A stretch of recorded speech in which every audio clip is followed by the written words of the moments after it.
Hola, hola, buenas tardes amigos y amigas, soy Sebastián Izquierdo y esto es Desde el Escondite, un programa que grabo eh, solo en audio porque estoy perseguido en este momento por la injusticia globalista chilena y está disponible para que todos lo compartan como ustedes quieran, lo pongan en cualquier parte, lo lleven a cualquier lado. Es un material abierto para que lo pongan en cualquier red social a través de video, audio o lo que ustedes quieran.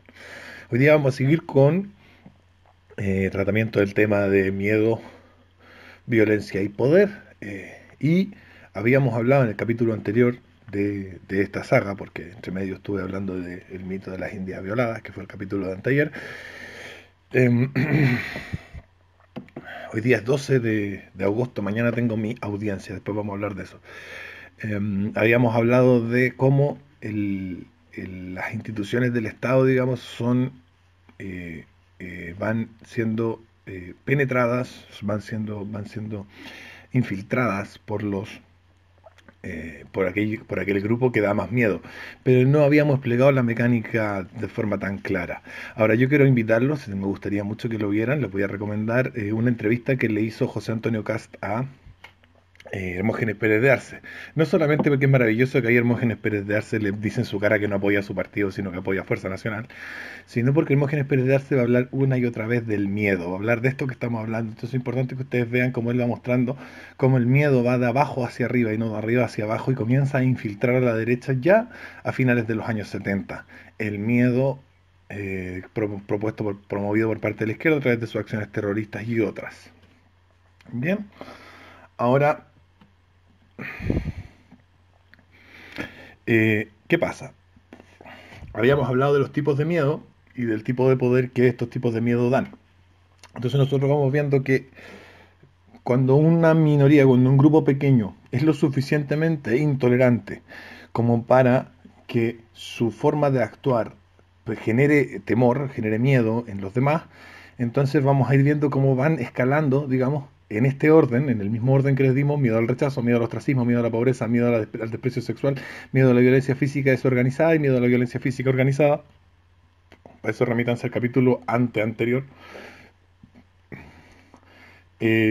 Van penetrando. Entonces nosotros vemos primero estos grupos que son altamente intolerantes y lo cual no es malo, digamos, es lo que les permite, lo que les permite llegar a la instancia de poder final siendo minoría. Bien, primero lo que hacen es, ¿no es cierto?, rechazar a todos aquellos que no piensan como él, que no piensan como ellos, rechazarlo. No solo podemos ver las feministas ya hace 5 o 6 años, si tú no eras feminista, no eras feminista, no eras aliado o como se llame, ya empezar hace 5 o 6 años, antes de que esto se pusiera fuera, tuviera el poder que tiene ahora y la atracción que tiene ahora, si tú no eras de lo suyo, estas personas te excluían. Entonces se genera primero el rechazo. Luego, cuando lograban, ¿no es cierto?, el control de un ámbito social, generaban el ostracismo, rechazar a una persona en un ámbito más amplio. Luego, si lograban tener acceso a la posibilidad de ver inversiones o trabajo, entonces, ¿no es cierto?, utilizaban el miedo a la pobreza. Una de las cosas principales que hicieron fue meterse a lo que son los departamentos de recursos humanos. Las feministas estudiaron trabajo social, estudiaron administración pública, etcétera, para poder irse a trabajar a los departamentos de recursos humanos de la empresa y empezar a echar a los jóvenes que no eran feministas.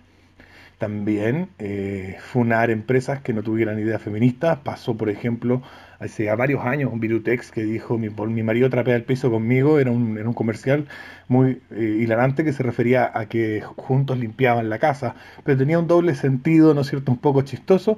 Y las feministas, por ser un doble sentido, un chiste, una gracia que no hace gracia a las feministas, hicieron un boicot y la empresa tuvo que desdecirse, etcétera. Entonces van a pasar al miedo a imponerse a través del miedo a la pobreza. ¿Ya? Después pasamos, ya hace unos 3 o 4 años, unos 2 3 4 años, pasamos al siguiente etapa, que es el miedo al desprecio sexual. Es decir, que empezaron a ponerse de acuerdo los grupos grandes de feministas, digamos, de alguna manera, para no entablar relaciones sexuales con hombres que no pertenecieran a los colectivos. De esa forma obligan a los hombres a participar de los colectivos porque ya ellas alcanzaron una masa crítica que les permite, ¿no es cierto?, que el hombre que no esté de acuerdo con ella no acceda a tener o la mujer en el caso de ser lesbiana, que no acceda ideológicamente a su postura, disminuye sustancialmente sus posibilidades de conseguir pareja y por lo tanto eso genera, ¿no es cierto?, obliga a la persona a esto. Después viene la violencia física desorganizada, comenzaron lo que son las funas, eso lo vimos ya a partir del año antepasado, ya se vio fuerte, las funas, la persecución. Estamos poniendo como ejemplo el movimiento feminista, esto lo podemos hacer con cualquier grupo y deberíamos hacerlo nosotros.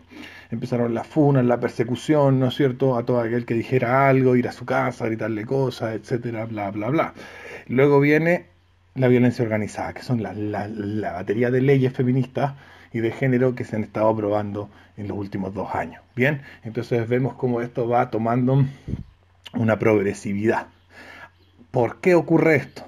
Bueno, porque como vemos cada una de estas cosas, cada uno de estos miedos que se van generando con cada una de estas actitudes, van llevando a que las personas que participan de este aparato público que habíamos hablado, ¿no es cierto?, que tiene todas estas bolsas cancerígenas, ¿no es cierto?, tengan que operar en este código para evitarse problemas, bien, para evitarse atados. También las empresas, pero principalmente el Estado. Entonces, las personas que van ingresando o bien son de este colectivo o bien son personas que prefieren no tener problemas con este colectivo. Esto pasa en las universidades, en todos lados. Fíjense lo que pasó con el profesor Rojas en la Católica. Bien, entonces ese es el mecanismo, ¿ya? Por si no había quedado claro, hago un pequeño repaso y una pequeña explicación al respecto. Bien, entonces tenemos más o menos claro el asunto. Bien, las sociedades humanas son sociedades que se rigen en función de la violencia y el miedo, que dan poder a una autoridad que impone un marco normativo, ¿no es cierto?, en el cual el que no lo cumple, ¿no es cierto?, tiene que tener miedo porque va a ser víctima de la violencia en todas estas formas que explicamos. Bien. Y por lo tanto, si el ser humano tiene esta característica, inevitablemente, como parte de su naturaleza biológica, y aquí es donde los liberales van a decir, no, los seres humanos pueden construir una sociedad tolerante, podemos construir, no se ha dado, cuando se ha dado ha sido muy temporal y algún grupo descubre cómo hackear el sistema, ¿no es cierto?, se pone más intolerante y termina venciendo y imponiéndose. Por lo tanto, no creo que eso sea posible, digamos. Yo veo que el ser humano está condenado a vivir en una sociedad, en un contexto social en el que estos temas, en el que estos contextos se dan, en que este tipo de situaciones se van a dar, sí o sí. Entonces, como estamos condenados a vivir en una sociedad donde unos dan miedo y otros lo tienen, se hace imperativo determinar quiénes son los buenos y quiénes los malos, es decir, discernir entre el componente ético de la variedad de los marcos normativos que presentan todas las áreas sociales, porque en estas opera el miedo. Bien, es súper importante entonces saber, bueno, alguien va a tener que dar miedo, alguien va a tener que tenerlo, van a ser unos parámetros, unos ciertos cánones desde los cuales se va, un marco normativo desde los cuales se va a imponer este miedo, se va a imponer y se va a generar este poder. Por lo tanto, como esto no va a dejar de ocurrir, no existe una forma en la que deje de ocurrir, estamos condenados, y aquí es donde, ¿no es cierto?, hago un argumento hacia el conservadurismo, digamos, de alguna manera. O no existe el marco de la tolerancia, lo que existe es el marco de los buenos y el marco de los malos. Si el marco de la tolerancia no es más que rendir terreno al marco de los malos, vale. Entonces existe una necesidad de saber cuál es quién, a la hora de definir, de decidir, ¿no es cierto?, a través de nuestras acciones, quién vamos a permitir que dé miedo y quién vamos a permitir que lo tenga, discernir quién es el bueno y quién es el malo. No existe otra forma, digamos. Bien. Por lo tanto, tenemos que empezar a observar toda la naturaleza moral de cada una de las actividades sociales, porque las actividades sociales tienen una naturaleza moral. Bien. Ahora, aquí yo no me voy a poner a explicar los valores de la derecha, que lo he hecho en tantos videos y hemos hablado tanto, ¿no es cierto?, sobre lo importante, por qué es importante, por qué es bueno y por qué es importante la propiedad privada, la patria, el respeto de los contratos, el, el, el, un Estado que cumple con su función, que hablábamos, ¿no es cierto? Estaba en Romanos 13, que era darle miedo, que los malos tengan miedo, por lo tanto entra dentro de lo mismo. La soberanía, la independencia del país, lo mala que es la deuda, etcétera. O sea, los componentes éticos más o menos los tenemos, pero normalmente la gente, aquí donde voy a enfrentarme también a los libertarios, pero no solamente a los libertarios, sino también a los nacionalistas, a los nacionalsocialistas y a algunos que se dicen patriotas. Hay gente que dice, puede uno ser no de izquierda ni de derecha. Entonces vamos a explicar esto porque es súper importante. El ser humano está condenado a tener dos tipos, no dos marcos normativos estrictamente delimitados, sino dos tipos de marcos normativos. ¿Por qué? Porque uno se llama izquierda y el otro se llama derecha. Y eso, bueno, el nombre viene de la Revolución Francesa, pero la forma de articular y la forma de entender el mundo que involucran estos dos tipos de ideas, que no son ideas, son tipos de ideas, está inserta en nuestra biología. Hoy en día se hacen experimentos sobre, por ejemplo, cómo predecir si alguien es de derecha o de izquierda, y hay experimentos relacionados con, por ejemplo, el asco. Se ha estudiado y se ha descubierto que las personas que son más sensibles al asco, que tienen una sensación de asco más aumentada, son personas que tienen pensamiento más de derecha. Y las personas que tienen poco asco, que no sienten asco cuando ven algo que debería darte asco, son personas que están ligadas a pensamientos más de izquierda. Otras correlaciones que se han encontrado, por ejemplo, con creatividad y con conscientiousness, con conciencia. Las personas de derecha tienden a ser personas más conscientes, trabajadoras, ordenadas, etcétera. Las personas de izquierda tienden a ser personas más creativas, más abiertas, que ven, se dedican a hacer, a buscar lo nuevo. ¿Bien? Pero hay una cosa previa, ¿no es cierto? O sea, en la psicología evolutiva se ha estudiado mucho esto de el instinto básico que tienen todos los animales de pelear o escapar. Y cómo en el ser humano esto se va a manifestar de formas mucho más múltiples y complejas, dado que somos una especie mucho más compleja.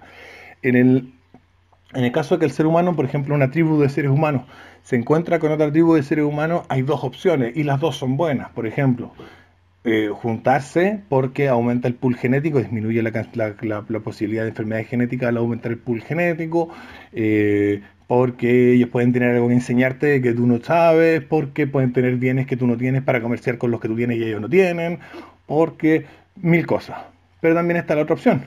No nos juntemos con ellos porque podrían, por ejemplo, ser gente violenta, porque podrían, por ejemplo, tener enfermedades contagiosas que nos podrían dañar, etcétera. Entonces, esas dos respuestas ya comienzan y esas dos respuestas, siendo las dos más o menos válidas, comienzan a delimitar dos formas, dos respuestas frente al problema, y no tres, ni cuatro, ni cinco, que van a dar lugar a las dos formas de ver el mundo que tiene el ser humano. La izquierda, que siempre quiere temerariamente, sin ninguna responsabilidad, avanzar hacia cosas que se le ocurrieron porque se le ocurrieron, creatividad, ¿no es cierto?, falta de asco, vamos para allá, hagamos una orgía, qué malo puede pasar. Y la derecha, que es la que siempre está diciendo, eso podría ser malo, te debe pegar el SIDA, weón, en la orgía. Mejor quédate tranquilito en tu casa, bueno, cásate y de forma familia, que eso lo venimos haciendo hace tiempo y funciona, ¿no es cierto? Entonces hay una mirada, ¿no es cierto?, temeraria, y otra que es conservadora, una mirada que es irresponsable y una que es a veces excesivamente responsable, ¿vale? Y eso frente a todas las cosas. Entonces cuando aparecen los nacionalistas, que ellos son de izquierda en asuntos económicos y de derecha en asuntos políticos, entonces ellos vienen y te dicen, no, es que aquí hay que nacionalizar los recursos naturales. Esa es una idea alocada, irresponsable, temeraria de la izquierda. ¿Me entienden? Y al mismo tiempo te dicen, no, hay que preservar la patria. O sea que esa es una idea conservadora, responsable y sensata de la derecha. Están equivocados, ¿no es cierto? Los libertarios te dicen, oye, mira, no, si yo quiero que las personas tengan propiedad privada, que cada uno se quede con sus cosas, ¿no es cierto?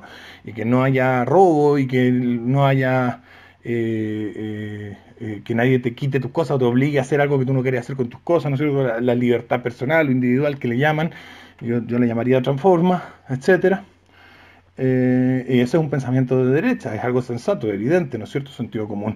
Por el otro lado te van diciendo, no, es que mira, que hay que comprar y vender las guaguas y vientre de alquiler, ¿no es cierto? Que si tú no podés tener hijos, puta, arrendáis el vientre de otra loca para que se quede embarazada por ti, y vamos consumiendo drogas a lo loco, y también de nuevo la orgía, y que vengan todos los inmigrantes que quieran. Entonces los libertarios nuevamente, ¿no es cierto?, tienen ideas de izquierda e ideas de derecha. El hecho de que existan posturas políticas que tienen ideas de izquierda e ideas de derecha no anulan la izquierda y la derecha. La izquierda y la derecha siguen siendo las dos formas de respuesta que tiene el ser humano frente a un problema. Una respuesta conservadora, sensata, meticulosa, ordenada, técnica, basada en conocimiento previamente adquirido, y una respuesta alocada, desbordada, insensata, descontrolada, que busca algo distinto por el solo hecho de ser distinto y ya como que le llama la atención, ¿no es cierto? Y esas son dos estructuras mentales. Tienen una base genética, también cambian por rango etario y también por experiencias de la vida. Una persona, por ejemplo, que sufre de una enfermedad contagiosa y lo pasa muy mal, va a correrse, y eso está estudiado, políticamente hacia la derecha. Una persona que, por ejemplo, a través de la realización del servicio militar, también se corre políticamente hacia la derecha. Mientras que una persona, por ejemplo, que de joven ha sido abusado sexualmente o se le estuvo acceso a drogas duras o no tan duras durante la adolescencia, etcétera, va a ir corriendo hacia la izquierda. De todas maneras, los años nos van corriendo todos hacia la derecha. Incluso los más radicales llegan a viejos no tan radicales. Los más radicales de la izquierda se van moderando cuando ancianos, mientras que en la derecha, mientras más viejos, más se van tirando hacia la derecha, porque también hay un cambio a través de la edad. La experiencia nos va llevando a tener una idea más conservadora, más sensata. Por eso siempre el rango etario ahí cambia, ¿cierto? Es súper importante entender eso. Entonces, si nosotros tenemos claro eso, no podemos seguir hablando de que no existe izquierda y derecha. Existe una izquierda y existe una derecha. Y ya llevo 16 minutos, por lo tanto, en el próximo capítulo vamos a hablar por qué la derecha en este momento es buena y por qué la izquierda en este momento es mala, y por lo tanto tenemos que elegir la derecha, y por lo tanto la derecha tiene que dar miedo y la izquierda tiene que tenerlo. Eso va a venir en el capítulo que viene. Por ahora los voy dejando. Mañana tengo mi audiencia de formalización y lo más probable es que no pase nada porque la carpeta investigativa es un chiste, no tiene mucho con lo cual condenarme, y las cosas de las que se me acusan finalmente no terminan siendo tan graves. Por lo mismo les quiero pedir a ustedes que igualmente, dado que sabemos que la injusticia chilena está controlada por poderes foráneos que atentan y buscan atentar contra la soberanía de este país y buscan atentar contra la libertad de sus ciudadanos, les pedimos que hoy día a las 9 de la noche hagan una oración. Yo voy a estar rezando el rosario porque soy católico. Los que sean católicos rezarán el rosario. Los que no pueden rezar también a su manera, pero vamos a hacer una oración para... les pido que recen por mí, humildemente, para que mañana me vaya bien, para que Dios participe en esa audiencia y no me manden a prisión preventiva o algo por el estilo. Les mando un abrazo, muchos cariños, muchos besos y nos vemos, yo creo que mañana en la audiencia. Y después vamos a seguir tratando este tema que está muy interesante y todavía nos quedan como 3 páginas de mis punteos sobre el tema de violencia, miedo, violencia y poder. Así que chau, un beso.